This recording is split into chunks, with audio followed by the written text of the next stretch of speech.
Kita masuk ke sesi selanjutnya, sesi government regulation yang akan memberikan penjelasan aturan bagaimana ekspor dan impor kedua belah negara, tata keluar dan masuk barang. Kita invite luar biasa sekali Bapak Ari Wardana, Kepala Fungsi Ekonomi KJRI di Johor Bahru. Baik, terima kasih Pak Uswin. Iya. Salam kenal juga dan selamat pagi. Assalamualaikum buat semua teman-teman di sini. Waalaikumsalam. Boleh Pak Uswin udah terima ada share file. Oke, ya. Ya bisa. Nah, terima kasih Pak Uswin. Ini saya tolong dibantu nanti untuk pindah-pindah slide-nya Pak Uswin ya. Iya, ada operator kita Pak. Baik, Mas. Oh sudah ada. Ya. Oke, siap. Baik. Baik, jadi terima kasih. Saya akan lebih fokus untuk kepada aturan mainnya saja nanti. Tapi sebelum masuk di sana, kami akan berikan ilustrasi sedikit saja mengenai peluang ya. Nah, tadi sudah kita mendengarkan banyak teman-teman dari para pelaku usaha dari Malaysia dan juga dari Kepulauan Riau yang sudah mempresentasikan produk-produk unggulan mereka. Nah, saya hanya ingin melihatkan data di bawah ini saja, ASEAN. Kalau teman-teman lihat, ini data tahun 2020 ya. Dan di situ terdapat makanan olahan, jadi food processing. Ini yang menjadi kekuatan teman-teman dari presentasi tadi mengenai food processing, jadi F&B product. Itu ASEAN saja itu sudah porsinya walaupun masih 1,3% ya sudah 18,7 miliar US dollar. Itu pangsa pasar tahun 2020. Ya, jadi kalau kita bicara di 10 negara ASEAN saja dan diantaranya adalah Indonesia dan Malaysia. Jadi itulah pasar kita. Porsinya ada di situ 18,7 miliar dolar tahun 2020. Tolong pindah slide-nya. Ini juga sedikit ilustrasi aja perkembangan permintaan dunia terhadap pangan olahan. Tadi sudah kita dengarkan juga beberapa teman dari Malaysia menjelaskan mengenai pasar yang sudah mereka bangun selama ini. Seperti tadi kopi yang namanya Better Cafe itu sudah punya pangsa pasar yang dimiliki saya di Brunei Darussalam, kemudian di Timur Tengah, di Middle East, terutama Dubai dan Afrika. Dan ini saya mau menunjukkan situasi 5 besar importer pangan olahan dunia 2019. Ini kenapa 2019? Karena data ini data situasi normal sebelum kita masuk ke pandemi ya.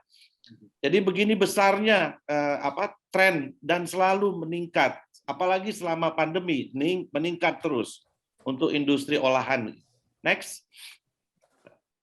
Nah, ini saya hanya mengajak teman-teman ini data di tahun 2020 ya, produk pangan olahan itu apa saja? Ya, olahan makanan, olahan krustase, olahan ikan tuna, krustase, kepiting ini untuk seafood, tadi dari ada sarafen juga.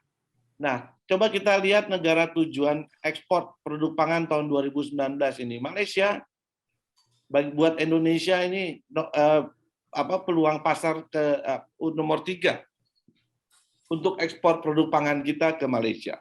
Kemudian kalau kompetitor di ASEAN-nya kita masih ada Thailand, Singapura, Vietnam di atas Indonesia. Nah, ini adalah pangsa pasar yang dimiliki oleh teman-teman negara ASEAN bagi pangsa pasar yang ada di Malaysia. Next. Ini sedikit ilustrasi menunjukkan bahwa selama ini untuk bahan olahan atau untuk produk-produk bahan baku bagi produk makanan olahan itu kita masih didominasi oleh produk hortikultura. Jadi Indonesia ekspor ke Malaysia itu masih dominan oleh buah-buahan 23,17%. Ya, dan spices dan lain-lain. Dan ini kalau di total hortikultura hanya tidak sampai 1% dari kebutuhan Malaysia. Ya, kalau dari kebutuhan Malaysia sebesar ini, kita baru mampu untuk mengisi 0,58% untuk hortikultura. Ya, sementara untuk peternakan 0,91%, ya, kemudian untuk tanaman pangan 0,04%, ya, 0,09 untuk perkebunan. Jadi ini situasi.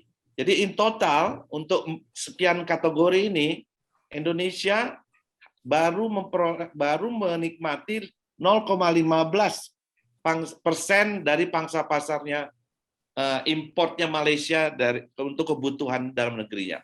Jadi not even 1% kita belum sampai ini, belum sampai 1%.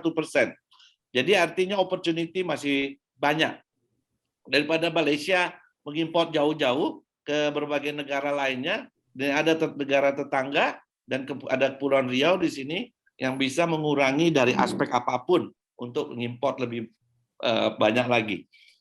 Terus kemudian next, nah ini saya sedikit saja memberikan ilustrasi. Ini data saya ambil dari baru saja kemarin kita terima dari kantor Perdana Menteri Malaysia, khususnya dari BPS Malaysia, yang menunjukkan self-sufficiency ratio, ini tingkat kecukupan pangan Malaysia. Jadi yang sebelah kanan ini adalah supply yang ke stok pangan Malaysia yang sudah di atas 100%, ya, yang dianggap sufficient, cukup. Tapi yang sebelah kiri yang di bawah 100% ini adalah kebutuhan Malaysia terhadap sekian banyak jenis produk, ya, yang masih belum mencukupi supply dari kebutuhan Malaysia. Next, tolong ini juga kita menjelaskan ya bagaimana peta kebutuhan konsumsi per kapita, per individu, per orang di Malaysia per kilo per tahun. Ya, jadi kita lihat di sini masih yang paling tinggi itu adalah beras, ya tentu sama dengan kita Indonesia ya. Terus kemudian kokonat 24,3 kilogram per tahun per orang mengkonsumsi kokonat, seperti disampaikan tadi oleh kawan kita dari Kepulauan Riau yang akan mengekspor.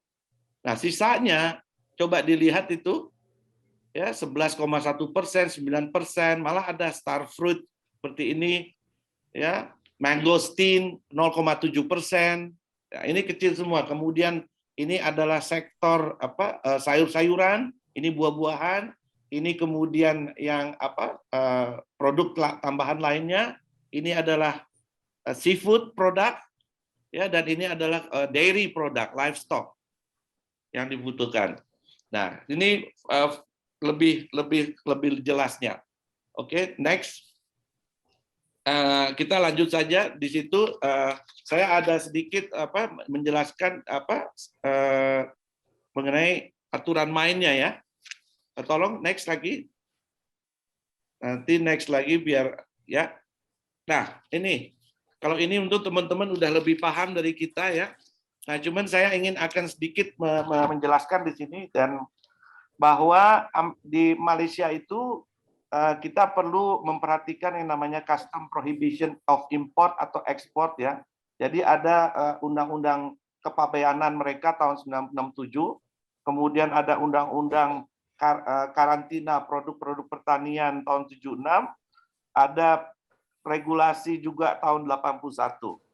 Tapi secara umum produk yang bisa masuk ke Malaysia itu, import yang bisa dilakukan untuk ke Malaysia itu mereka kategorikan dalam 5 kategori. Ya, barang yang sama sekali dilarang untuk diimpor itu Malaysia memberlakukan. Ya, misalnya seperti kayak senjata atau produk-produk yang sensitif ya. Ada barang yang dilarang impor dengan syarat tertentu. Ada juga barang yang dilarang impor dengan izin khusus dari instansi terkait. Nah, ini seperti misalnya dari Malaysia punya namanya MAKIS. Kemudian ada itu MAKIS itu Malaysia Quarantine and Inspection Services, inspections itu untuk melihat produk-produk makanan yang masuk ke Malaysia. Ada juga barang yang dilarang impor kecuali dengan cara yang telah ditentukan dalam izin. Nah, ini. Terus ada barang yang bebas impor dengan tarif. Nah, jadi ada 5 kategori yang dilakukan oleh Malaysia dan semua ini nanti akan dirangkum di dalam satu custom order peraturan kepabeanan yang nanti juga barangkali untuk dari sisi Indonesianya teman dari Batam nanti custom Batam juga akan menjelaskan. Tapi yang pasti saya baru dapat kabar ini bahwa ada aturan main dari Malaysia yang baru berlaku bulan Februari tahun 2020. Ini sedikit saja menyangkut ekspor produk kelapa ya. Jadi produk kelapa yang selama ini bisa masuk ke Malaysia itu adalah produk kelapa yang disebut namanya produk kelapa yang bukan masih ada kulitnya. Jadi kulit kelapa yang hijau itu, yang jadi artinya sudah menjadi kelapa batok, ya kelapa batok yang berserabut. Dan ini peraturannya ada di Malaysia. Jadi kita kalau mau kirim kelapa yang tidak kelihatan serabutnya itu pasti akan ditolak. Jadi kelapa tua biji yang boleh masuk Malaysia itu ada grade-nya, ada kelas-kelasnya, dibungkus dan dilabel. Ya, bagi kegunaan pasaran segar dan hantaran terus ke kilang, ke pabrik, ya. Jadi yang raw material tadi disampaikan oleh kawan kita dari ini dan dibungkus menggunakan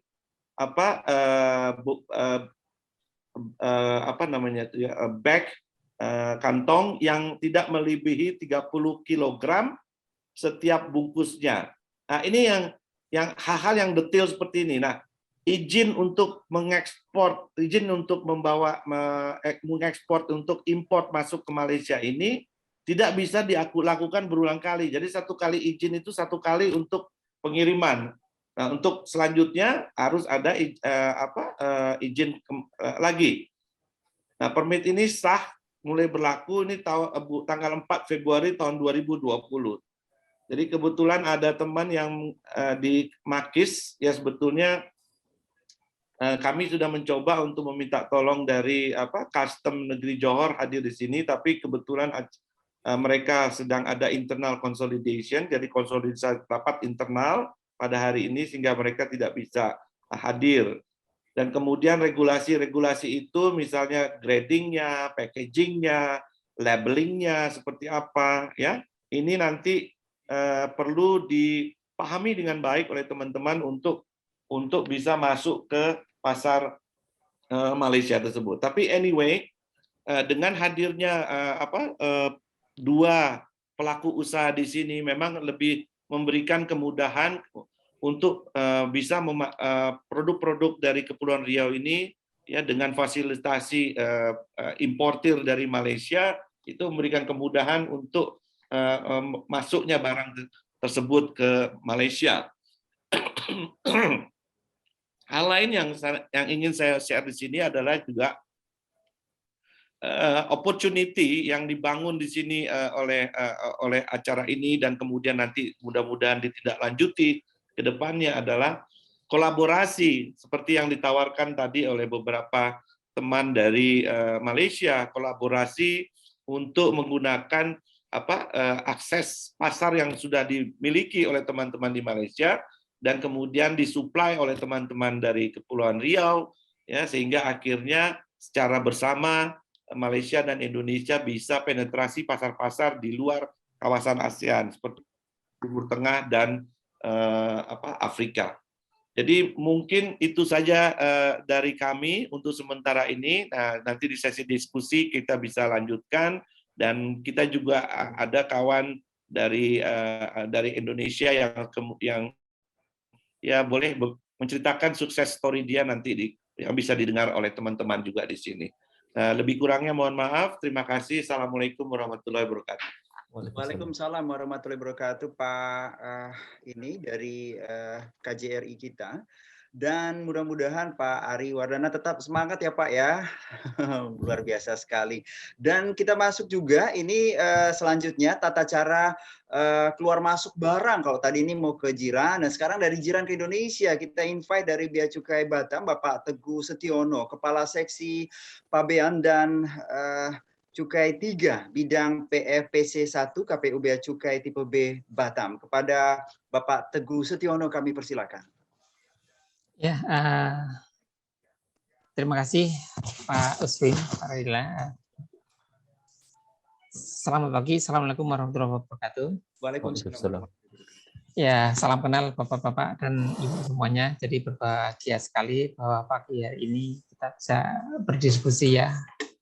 Dan ini juga kebetulan terkait dengan dunia usaha ya, dunia bisnis lah yang itu juga menjadi bagian dari fungsi Bea Cukai atau Custom Indonesia sebenarnya untuk melakukan fasilitasi ya, karena itu terkait dengan keluar masuk barang impor gitu ya. Izin mungkin saya share screen ya. Oke, terima kasih pada pagi hari ini. Mungkin saya ingin menyampaikan ya tentang keluar masuk barang dari Batam khususnya ataupun dari Indonesia ya pada umumnya, karena seperti kita tahu bahwa sebenarnya kalau antara Malaysia dan Indonesia itu kan beda otoritas ya, artinya keluar masuk barang itu kan melalui mekanisme impor ekspor ya, walaupun di sini ini memang ada perlakuan yang lain atau treatment lain ya untuk Batam, yaitu free trade zone lah sebenarnya atau kawasan bebas ya. Ini mungkin juga Bapak dan Ibu sudah sangat familiar. Kebetulan di sini juga ada Pak Komjen, ada Pak Ketua DPMM, Pak Kadin, ya, sama Pak Ari Wardana gitu ya. Ini mungkin perkenalan saya Teguh Setiono dan saya di Kepala Seksi Pabean dan Cukai 3 ya di KPU Bea Cukai Batam ya. Yang letaknya sebenarnya tidak terlalu jauh dengan Malaysia lah gitu ya. Hanya berapa menit lah mungkin kalau terbang dari Batam ke Malaysia itu. Nah kemudian ini sebenarnya sedikit yang ingin saya sampaikan juga kepada Bapak dan Ibu itu ya, kalau tadi dilihat dari presentasi di awal itu kan banyak sekali ya produk-produk yang pada intinya itu kan sebenarnya bisa melintas antar negara ya atau melintas border ya. Nah ketika melintas border itu kan akan sangat terkait ya dengan Bea dan Cukai sebenarnya. Nah ini sebenarnya yang ingin saya sampaikan juga itu ya, visi dan misi yang saya kira Bapak dan Ibu lah sebagai masyarakat umumnya, baik masyarakat Indonesia maupun dari Malaysia yang akan menjadi stakeholder dari Bea Cukai ya. Tuh, kayak gitu. Jadi kita sebenarnya juga ingin membangun Bea Cukai itu menjadi Bea Cukai yang setara dengan industri kepabeanan internasional lah gitu ya. Nah, fungsi yang kita lakukan, yang pertama adalah memfasilitasi perdagangan dan industri. Nah, ini adalah sangat terkait saya kira dengan bisnis Bapak dan Ibu sekalian gitu ya. Perdagangan dan industri kita fasilitasi, tapi selain itu untuk kepentingan nasional itu ya, kepentingan Indonesia, tentu kita juga perlu melindungi masyarakat Indonesia, sama kita juga ada fungsi untuk mengoptimalkan penerimaan negara. Akan tetapi pada hari ini tentu yang sangat terkait nanti, dan ini kaitannya dengan Batam sebenarnya adalah memfasilitasi perdagangan dan industri. Kira-kira sebenarnya fasilitas perdagangan dan industri yang bisa kita berikan ya di Batam itu kira-kira seperti apa? Seperti Bapak dan Ibu sekalian tahu mungkin bahwa sekarang dunia kan semakin borderless lah sebenarnya. Jadi beberapa barrier sudah mulai kita kurangi lah ya, kayak tarif barrier dan sebagainya. Bahkan untuk pembatasan ya, barrier pun itu juga sudah mulai ini ya, sudah mulai kita kurangi gitu ya. Nah, kalau ini adalah terkait dengan ini sebenarnya terkait dengan tujuan ini pemerintah ya dalam pembangunan atau pemberian fasilitas dan sebagainya itu, ini saya kira saya skip aja ya itu ya, karena ini mungkin tidak terlalu terkait dengan Bapak dan Ibu yang dari Johor Malaysia gitu. Gitu. Nah, sedikit mungkin yang ingin saya sampaikan di sini adalah terkait dengan ekspor impor sebenarnya. Ini adalah ekspor impor secara umum sebenarnya ya, Bapak dan Ibu, karena nanti ketika misalnya Bapak dan Ibu memproduksi suatu barang terus kemudian akan dipasarkan ke Indonesia ataupun sebaliknya ya dari Indonesia, itu kan pasti akan melintas border sebenarnya. Nah, itu berarti memenuhi definisi tentang impor ekspor. Intinya bahwa semua barang yang masuk ke kawasan Pabean, ke daerah Pabean itu atau ke Indonesia lah itu adalah berlaku ketentuan impor, dan untuk impor itu berlaku ketentuan dengan tarif ya atau tarif barrier sebenarnya, walaupun ini semakin ke belakang juga akan semakin berkurang karena sekarang juga ada free trade zone tarif preferensial sebenarnya ya, misalnya antara Indonesia dan Malaysia yang kita bisa menggunakan A3 ya, skema A3 yang itu tentunya tarif preferensinya juga akan semakin kecil sebenarnya. Ini menunjukkan bahwa batas negara itu atau semakin tidak berbatas ya, atau borderless ya sebenarnya. Artinya apa? Kalau semakin borderless, artinya kan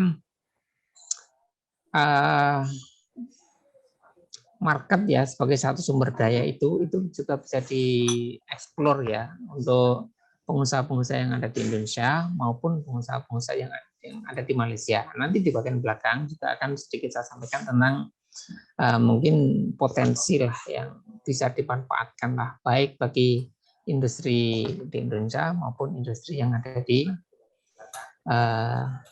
Malaysia gitu ya.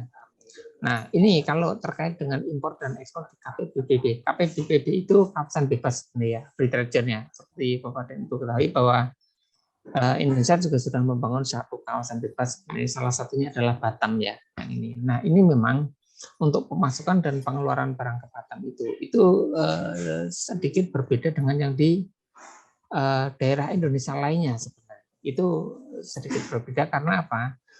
Karena Batam itu kan kawasan bebas yang itu diperlakukan sebagai daerah khusus sebenarnya, sehingga pemasukan ke Batam itu tidak dipungut ya, dia masuk pajak dan lain-lain itu tidak dipungut. Bahkan ketentuan mengenai pembatasan pun sebenarnya itu juga sudah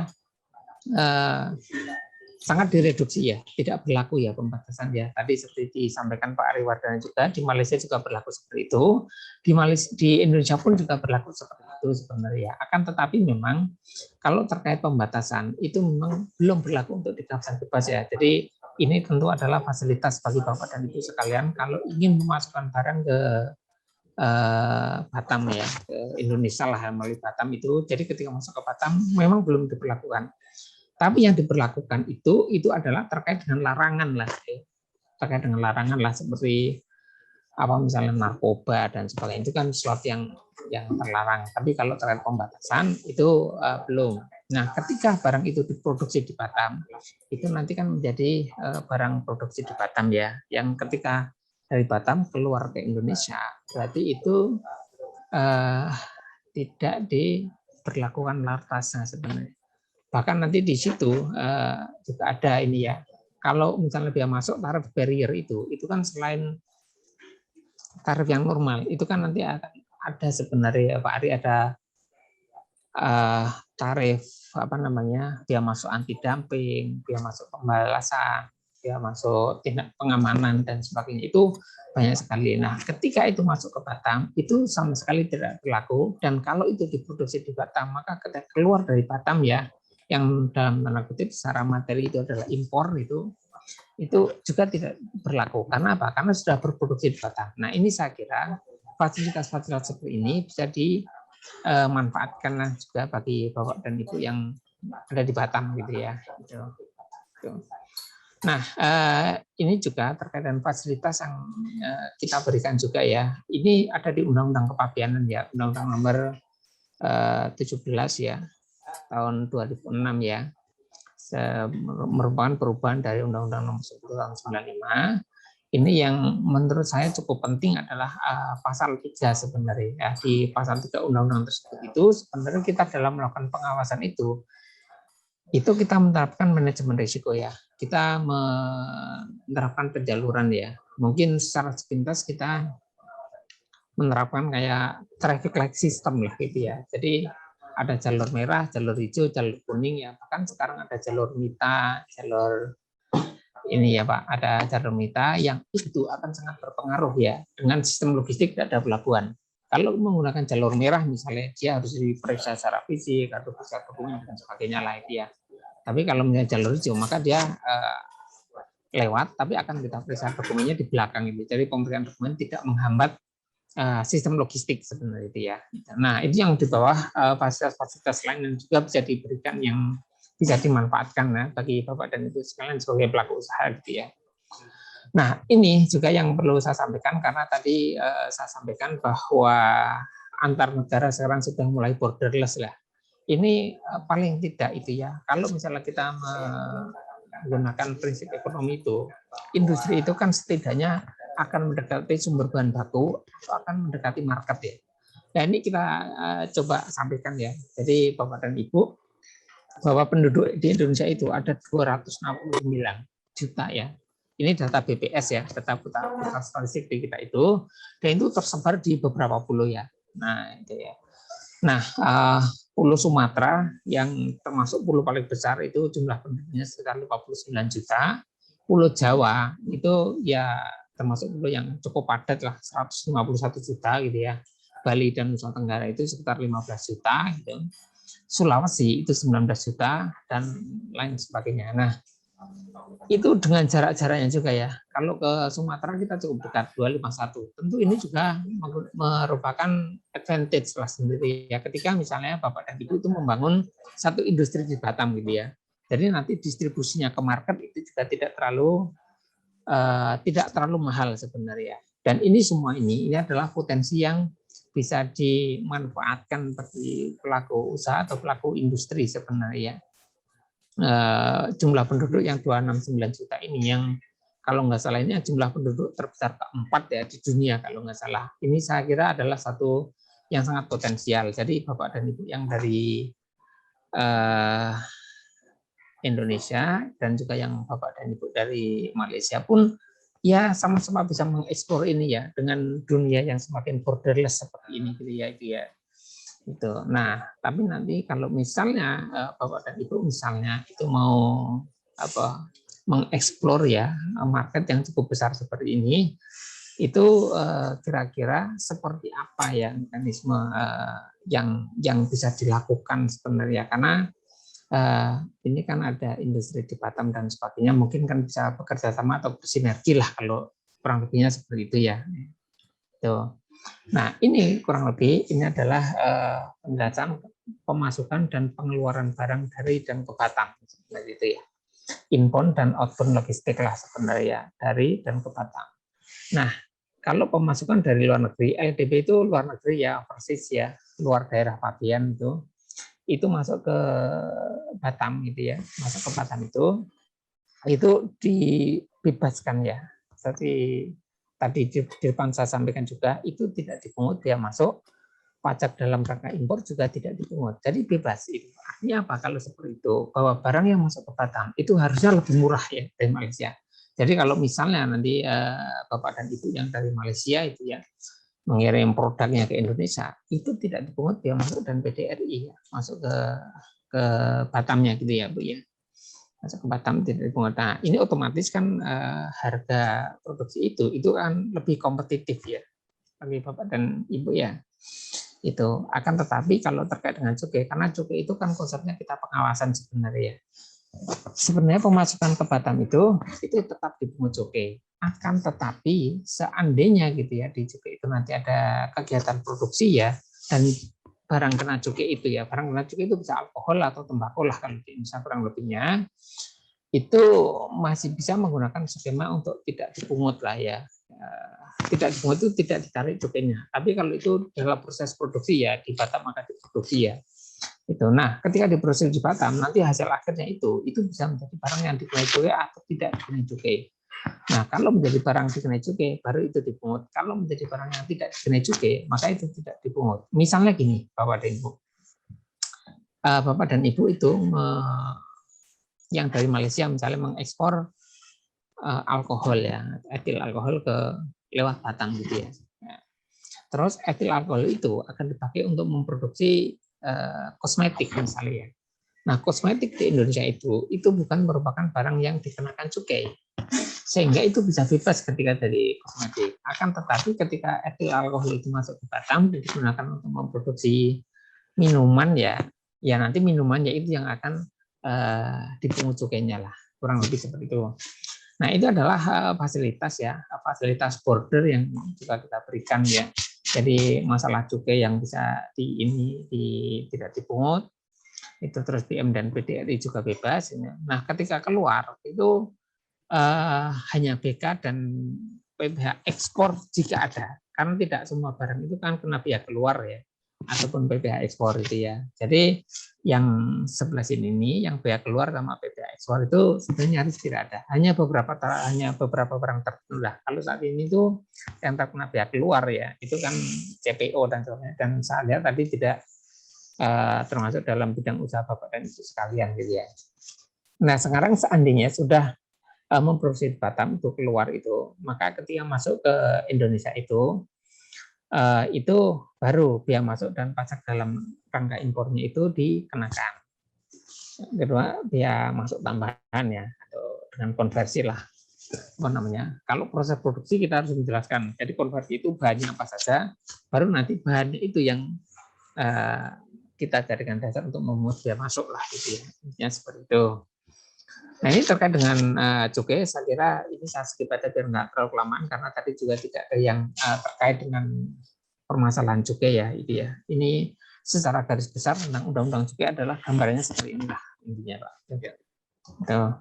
Nah ini tentang fasilitas larangan dan pembatasan sebenarnya yang ini juga bisa dimanfaatkan bagi Bapak dan Ibu sekalian. Ini yang paling penting adalah adanya manufacturing activity di kawasan bebas atau di Batam seperti ini. Jadi ini juga bisa menjadi pertimbangan Bapak dan Ibu sekalian, itu apakah katakanlah ya ingin membangun industri di Batam lah gitu ya. Karena Bapak dan Ibu sekalian yang dari Malaysia terutama itu tadi kan Bapak dan Ibu sudah bisa melihat ya potensi pasar yang cukup besar sebenarnya di Indonesia ya. Nah, kalau misalnya kemudian itu ada kegiatan produksi di Batam itu menjadi bagus. Itu sebenarnya ada beberapa ada beberapa manfaat yang bisa diambil lah sebenarnya. Nah, ini kita akan coba satu-satu gitu ya. Cukai.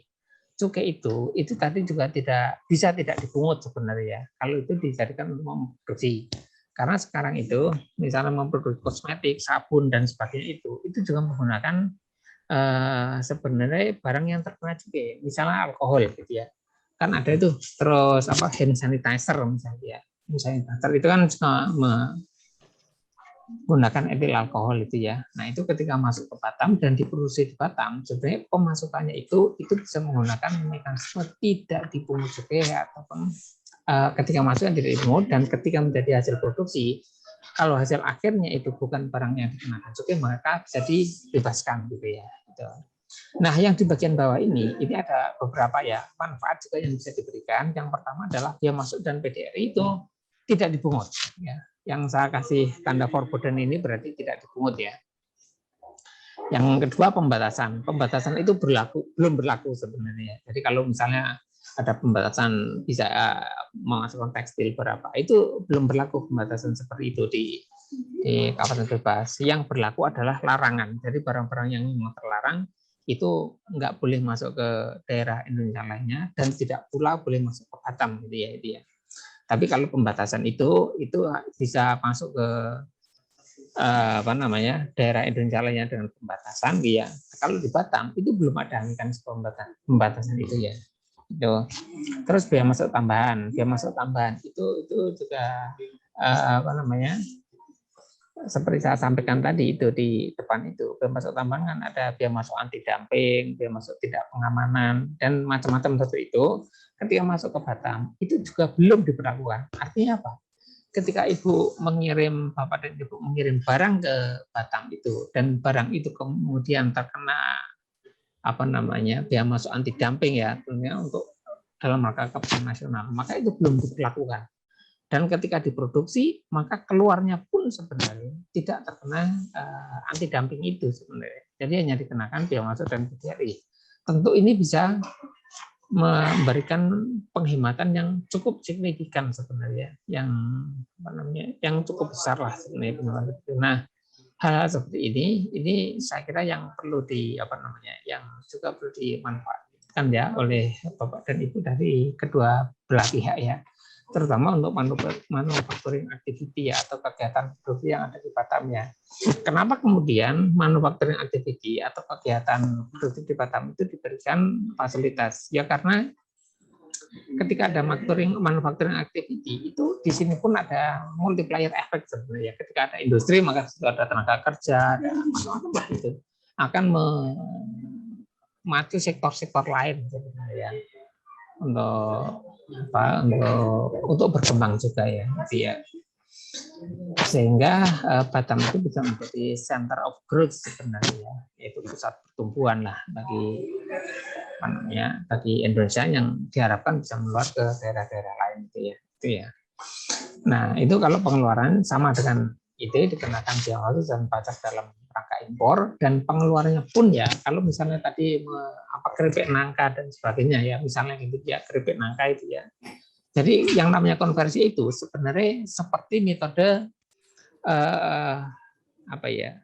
penggunaan bahan baku ya dalam seperti itu. Jadi kalau misalnya keripik nangka itu satu plastik itu, konversi itu sebenarnya kita ingin menjelaskan. Jadi untuk membuat itu kan satu butuh kantongnya, dua butuh nangkanya, tiga butuh lem-lemnya atau apalah, terus cetak ini seperti itu. Nah, konversi itu seperti itu, dan nanti bahan baku itu dipungut berdasarkan bahan bakunya. Jadi bukan barang jadinya, yang bisa jadi itu akan lebih murah gitu ya. Gitu. Nah, ini juga salah satu fasilitas yang bisa dimanfaatkan terkait dengan manajemen risiko pengawasan gitu ya, yang ini diatur dalam PMK 34 juga gitu. Jadi yang terkadang dalam sistem logistik itu menimbulkan cost ya bagi pengusaha itu kan pemeriksaan fisik sama pemeriksaan dokumen. Kenapa? Karena pemeriksaan fisik itu pasti akan menunda sistem logistik. Nah, ketika itu tertunda pasti akan butuh sewa gudang, terus logistik menjadi kurang lancar dan sebagainya. Nah, ini ada beberapa juga fasilitas ya dalam rangka itu kita juga menerapkan dengan manajemen risiko ya. Artinya walaupun kita berikan kelonggaran, tapi kita juga tidak mau kecolongan lah, intinya seperti itu. Nah, ini pemasukan barang ke Batam itu defaultnya sebenarnya tidak dilakukan pemeriksaan fisik sebenarnya. Kalau toh dilakukan pemeriksaan fisik, ini hanya random, hanya random lah. Artinya ya mungkin 1 dari 100 atau berapa lah gitu ya. Tapi ini adalah satu fasilitas sebenarnya. Kalau misalnya Ibu itu clearance papiannya itu sudah oke, secara profiling oke, itu akan hijau ya. Relatif hijau semua ya gitu ya. Nah, bagi Bapak dan Ibu yang ada di Batam juga, ketika diekspor itu hampir defaultnya juga hijau sebenarnya. Hanya dalam case-case tertentu itu dilakukan pemeriksaan fisik. Makanya di sini ini saya kasih tanda kuning ya, itu ya. Garis kuning sebenarnya seperti ini. Ini kalau menunjukkan sebenarnya bisa dilakukan pemeriksaan fisik, bisa tidak sebenarnya. Tapi ini lebih cenderung untuk tidak dilakukan ya, karena kita biasa melakukan pemeriksaan fisik itu kalau memang secara manajemen risiko itu yang memerlukan untuk dilakukan pemeriksaan fisik, misalnya ada informasi intelijen atau apa ya, atau random lah seperti itu. Kenapa random juga diperlukan ya? Karena random itu kan juga salah satu internal control sebenarnya. Artinya ketika di random itu kan kalau kita menggunakan teori fraud dari fraud triangle misalnya, itu kan memperkecil opportunity sebenarnya itu. Yang kita tidak pernah akan diperiksa atau tidak itu ya, sehingga orang cenderung wah ya kalau diperiksa berarti nanti saya berisiko. Nah random itu adalah salah satu mekanisme seperti itu juga sebenarnya. Jadi dengan pelaksanaan random diharapkan itu akan memberikan deterrent efek ya untuk tidak melanggar dan semua komplain. Dan perlu saya sampaikan juga kepada Bapak dan Ibu sekalian itu bahwa kita sebagai Bea Cukai itu memang melakukan dua fungsi ya, fungsi pelayanan dan fungsi pengawasan. Itu sebenarnya adalah dua fungsi yang nyaris tidak bisa disatukan, hampir mustahil disatukan ya. Itu, tapi kita mencoba untuk itu sebenarnya. Maka kita ada manajemen risiko seperti itu ya. Itu. Terus ini perizinan di KPPBB atau perizinan di kawasan bebas atau free trade zone ya. Sebenarnya nanti ketika Bapak dan Ibu akan berusaha gitu ya di kawasan bebas Batam ya, misalnya akan mendirikan industri dengan bersinergi, bekerja sama dan sebagainya, maka setidaknya itu ada 2 perizinan yang bisa dipilih sebenarnya. Yang pertama adalah perizinan sebagai pengusaha logistik. Artinya kalau logistik itu bisa memasukkan barang dari luar negeri sama mengeluarkan barang dari Batam. Atau mungkin secara sederhana saya bisa menyampaikan ini adalah trader lah gitu ya, atau pedagang lah seperti ya, sebagai trader gitu ya. Jadi bisa memasukkan makanannya. Kedua adalah izin usaha konsumsi. Nah, izin usaha konsumsi itu defaultnya adalah nggak bisa mengeluarkan barang dari Batam. Karena apa? Karena pemasukan barang dari luar negeri ke Batam itu memang diperuntukkan untuk konsumsi penduduk yang ada di Batam sebenarnya. Nah, makanya seperti itu. Kalau dapat saya sampaikan juga, sebenarnya antara barang konsumsi dan barang logistik ini adalah sesuatu yang tidak bisa dibedakan secara barangnya sebenarnya. Misalnya gini, kayak katakanlah beras lah yang menjadi makanan pokok ya, itu bisa jadi barang konsumsi, bisa jadi barang logistik gitu ya. Kalau misalnya beras itu didatangkan oleh orang yang ini ya, orang yang berdagang ya berarti barang logistik. Tapi kalau diimpor oleh orang yang apa namanya end user lah gitu ya, untuk end user berarti itu adalah barang konsumsi gitu ya. Ya Pak Teguh, bisa dipercepat ya Pak Teguh, waktu tinggal 3 menit lagi. Oke. Ya boleh. Ini sudah hampir selesai kebetulan nih. Nah, ini sebenarnya yang terakhir ya Bapak dan Ibu sekalian gitu. Intinya gini ya, karena ini juga ada Bapak dan Ibu dari Indonesia maupun dari Malaysia. Ini saya ingin mengutip ya salah satu yang disampaikan oleh Mario Molina ya, if we work together, we all end up having a better world. Artinya memang kita harus bekerja sama untuk membangun dunia ini yang lebih baik. Dan kebetulan ini ada Bapak dan Ibu yang dari Indonesia, ada dari Malaysia. Itu saya kira kita juga bisa bekerja sama lah dalam rangka membangun ekonomi Malaysia juga, membangun ekonomi Indonesia juga, gitu ya, memfasilitasi. Dan itu yang di depan juga saya sampaikan, itu kayak misalnya potensi-potensi market dan sebagainya. Saya kira itu bisa dieksplor lah, baik untuk Bapak dan Ibu dari Malaysia ataupun Bapak dan Ibu dari Indonesia ya, itu bisa kita manfaatkan. Jadi karena tadi kebetulan juga ada yang dari Putrajaya, kebetulan tahun 2016 saya juga pernah ke Putrajaya, temannya cukup bagus lah di Putrajaya itu. Bersih gitu ya. Oke, mungkin terima kasih, cukup itu. Nanti mungkin kita bisa lanjutkan dengan diskusi. Kalau misalnya ada yang kurang pas atau apa, nanti kita bisa diskusikan gitu ya. Oke, terima kasih. Assalamualaikum warahmatullahi wabarakatuh. Waalaikumsalam warahmatullahi wabarakatuh. Pak Teguh Setiono, Kepala Seksi Pabean dan Cukai 3 bidang PFPC 1 KPU Bea Cukai Cikobi Batam, luar biasa sekali. Nanti for more detail bisa berkonsultasi langsung atau bertanya ke Pak Teguh begitu ya Pak Teguh ya. Baik. Banyak lagi sesi dan kita invite ini logistik ASTF Logistik Sendirian Berhad, Ermi Abdul Rahman. Kami persila. Oke, silakan, Si Ermi. Bismillahirrahmanirrahim. Terima kasih kepada Pak Usbim. Salam kenal kepada Ibu Lisra daripada Presiden Ahmad Al-Mahdi Entrepreneurship, dan juga hormat kepada rakan saya Dr. Halim Husin daripada DPMN. Saya pun tidak mahu mengambil masa yang panjang. Ini adalah lebih kepada sesi perkongsian. Pertama sekali, saya adalah Muhammad Ermi Abdul Rahman, Ketua Pegawai Eksekutif ASTF Logistik Sdn Bhd. Pada pagi ini ataupun tengah hari di Malaysia, lebih kepada perkongsian berkenaan logistik. Ini adalah salah satu perkara yang amat penting sebelum maknanya perhubungan di antara pengusaha daripada kedua-dua pihak, daripada Indonesia malahan daripada Malaysia. Okey, kerana apa? Objektif yang paling penting sekali adalah kita mahu pastikan supaya barang yang diterima, barang yang dihantar adalah barang yang betul, pada masa yang betul, di tempat yang betul, dan pada harga yang berpatutan. Ya. Okey, perkara yang paling penting sekali, objektifnya adalah untuk memastikan proses logistik dan juga penghantaran di antara kedua-dua perusahaan adalah bagus, efektif dan juga efisien. Yang kedua adalah bagaimana kamu dapat mengoptimiskan kos logistik, because kos logistik ini adalah satu perkara yang paling penting dalam perniagaan, ya. Dan untuk memastikan barangan yang dipasarkan itu adalah pada harga yang kompetitif. Yang ketiga adalah untuk memastikan kelancaran komunikasi di antara kesemua pihak yang terlibat, terutama sekali adalah pihak yang menghantar iaitu shipper, pihak yang menerima ataupun kita panggil consignee, dan juga pihak forwarding agent itu sendiri, termasuk authority di kedua-dua negara.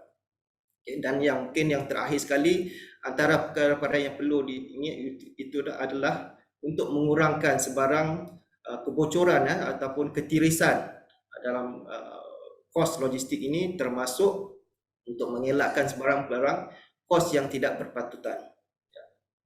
Okey, pada slide yang ini adalah perkara-perkara yang paling penting yang perlu dibincangkan dan dianalisa sebelum pengusaha-pengusaha bersetuju untuk menghantar ataupun menerima barangan daripada kedua-dua negara.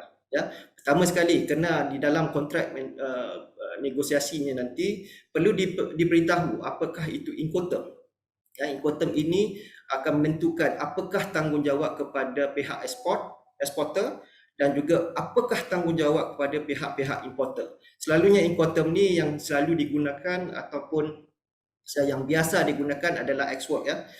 DAP, Delivery at Place, Delivery Duty Paid, dan juga FOB dan FCA. Jadi yang ini saya tidak mahu memberi penjelasan yang lebih lanjut. Boleh dilihat di dalam Google, ya. Pastikan ini perlu bersetujui sebelum penghantaran barangan. Ya. Yang kedua adalah komoditi itu sendiri. Apa yang saya lihat, kebanyakan produk-produk yang telah diberi adalah banyak kepada F&B.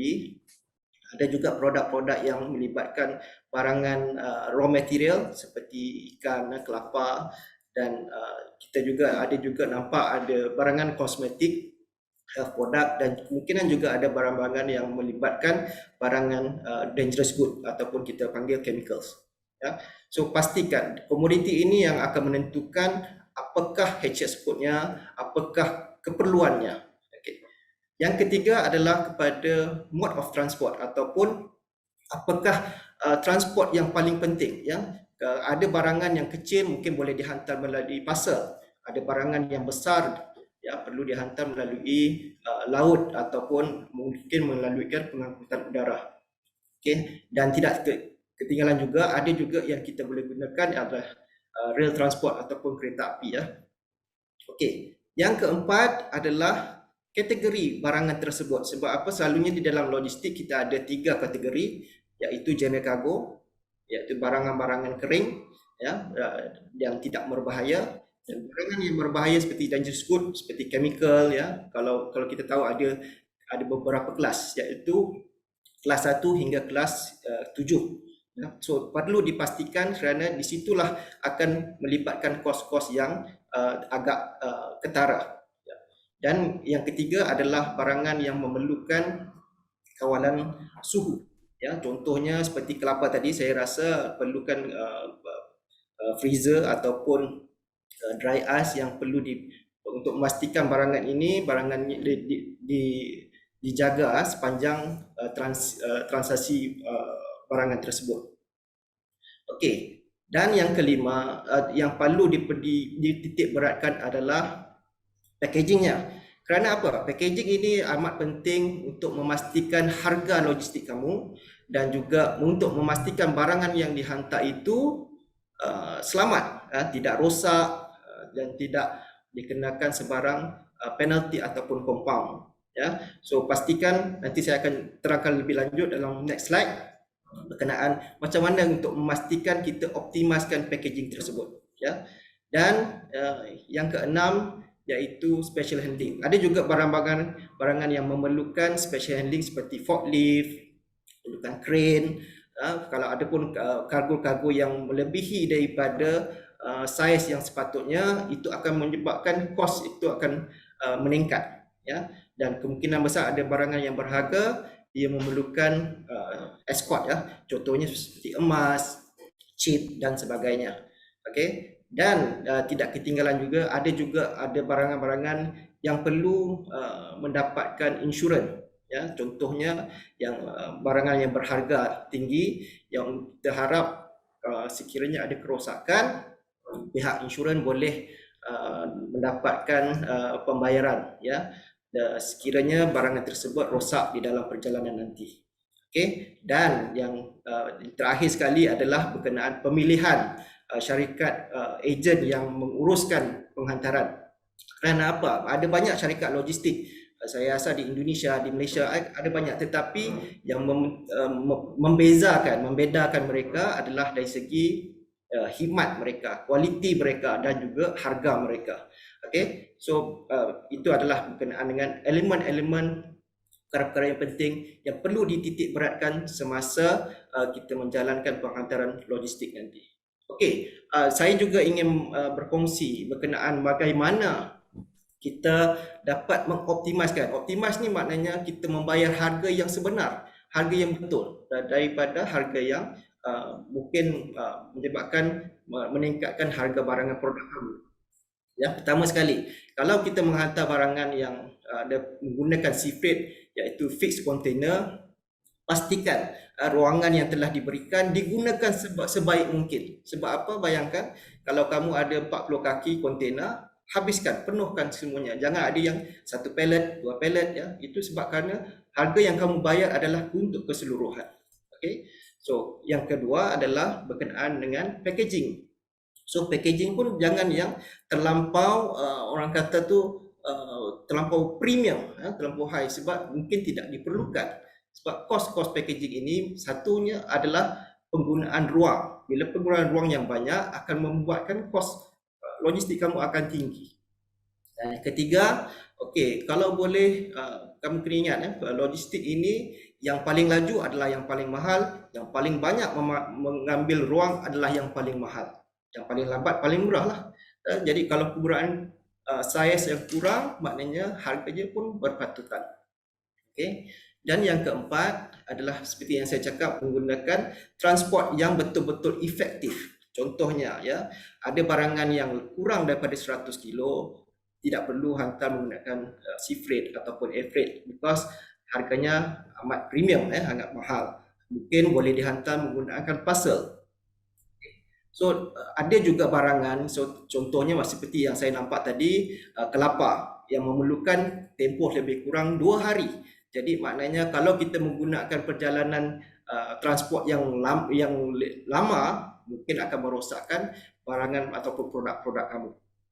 Okey, untuk yang seterusnya, single ini adalah lebih kepada bagaimana kamu boleh mengoptimiskan kos logistik itu berdasarkan kalau boleh, maknanya shipment itu tidak perlulah pengusaha A, pengusaha B dan C menghantar barangan sendiri-sendiri. Kalau kamu boleh konsolkan di dalam satu kontena untuk 4 ataupun 10 produk, itu akan menjimatkan kos logistik tersebut. Ini juga akan dapat mengurangkan harga produk kamu. Ya.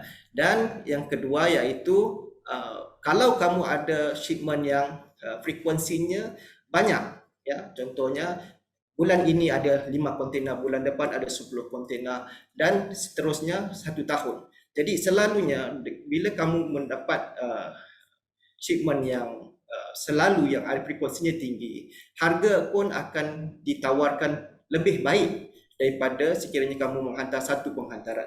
Ya, ini yang boleh kamu negosiasi bersama syarikat-syarikat perkapalan ataupun syarikat-syarikat penerbangan.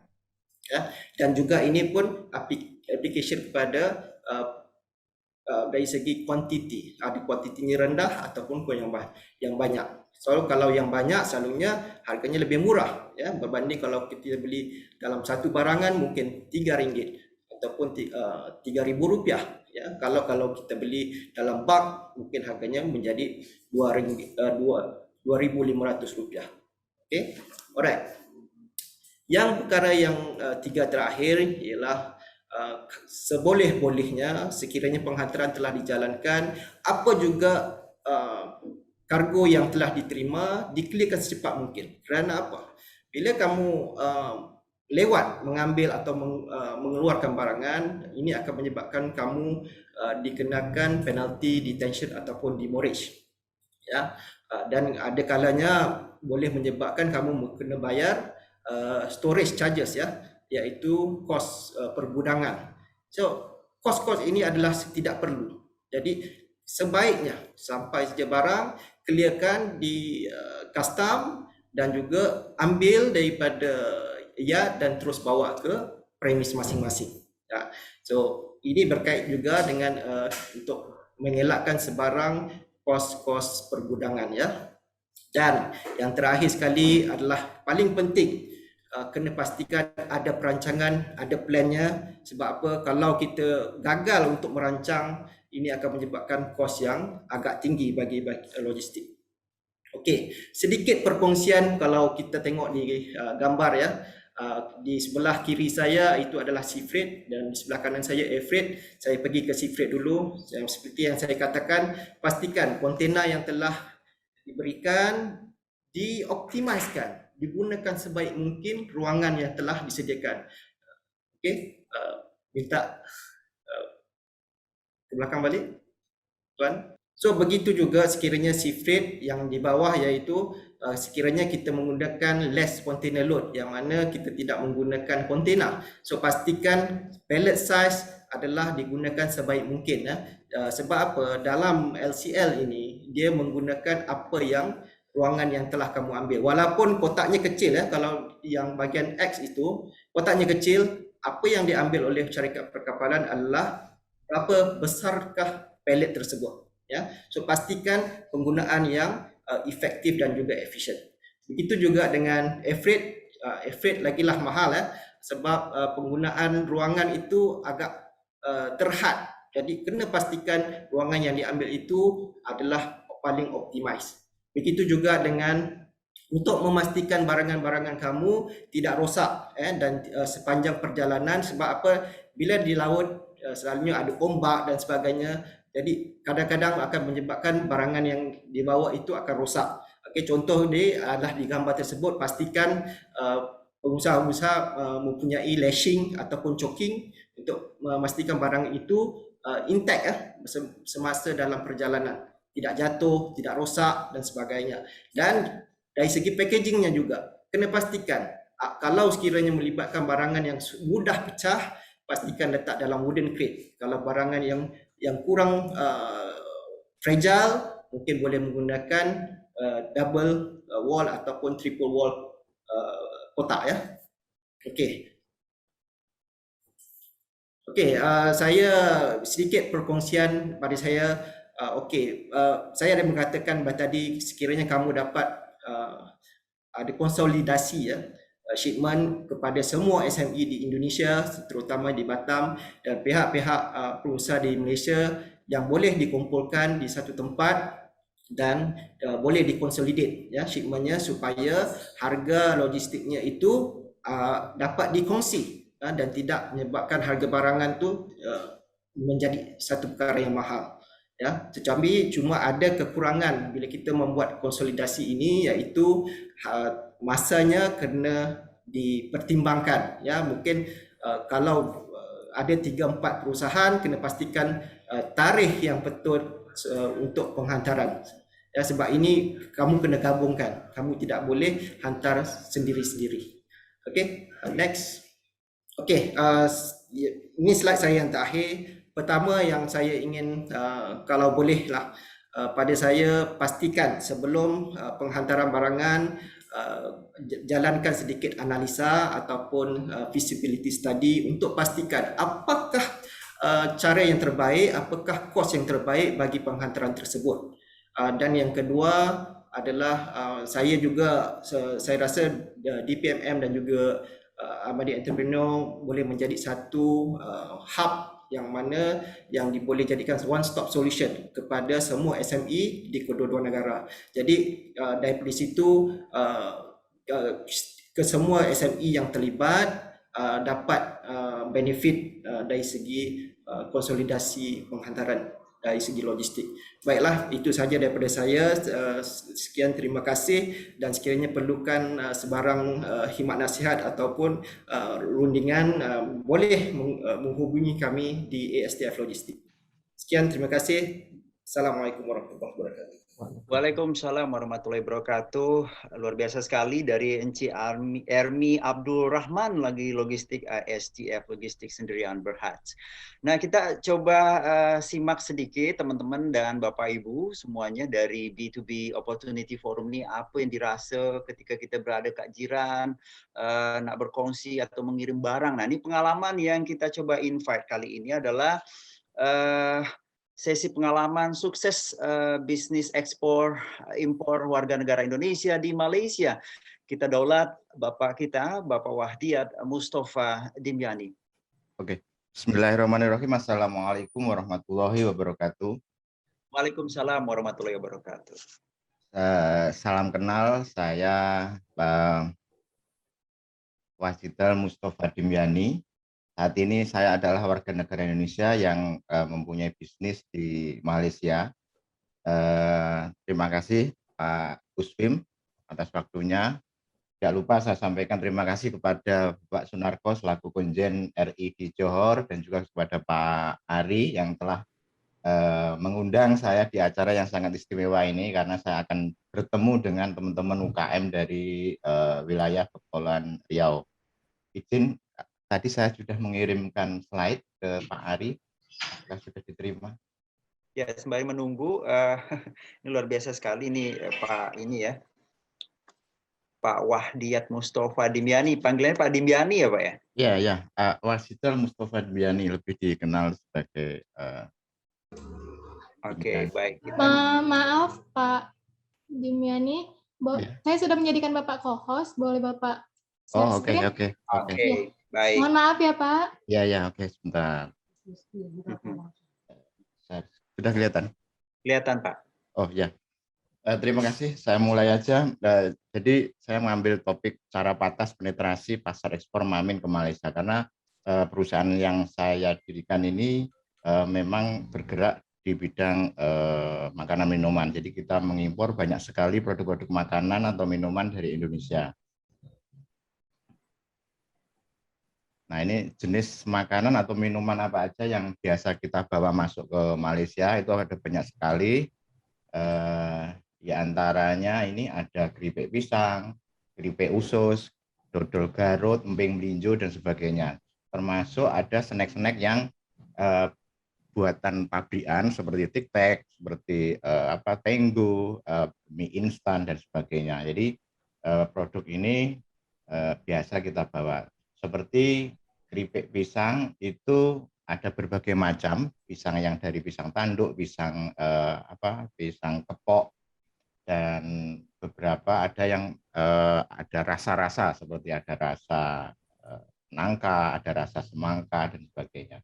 Keripik usus ini untuk pangsa pasar warga Indonesia, karena kebetulan keripik usus ini kalau di orang Malaysia ini tidak makan, ini agak aneh bagi orang Malaysia, tetapi permintaan untuk orang-orang Indonesia atau warga negara Indonesia di Malaysia ini sangat besar sekali.